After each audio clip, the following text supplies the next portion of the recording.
5 signs na may paparating na blessings. Number 1, may pinagdadaanan kang matinding pagsubok ngayon na hindi mo makontrol ang mga pangyayari. Sunod-sunod ang trials na hindi mo maisip kung ano ang solusyon.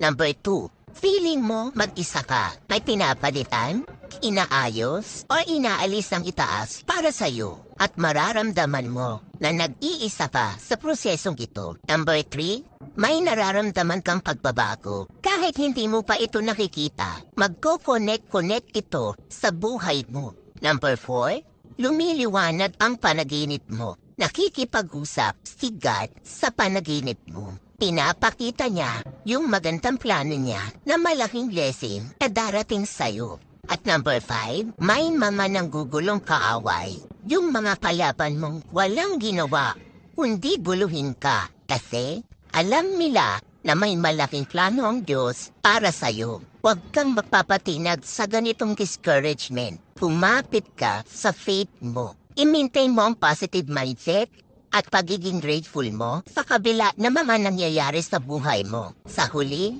makikita mo kung ano ang tunay na plano para sa iyo. Your breakdown is your breakthrough. Malapit na yan.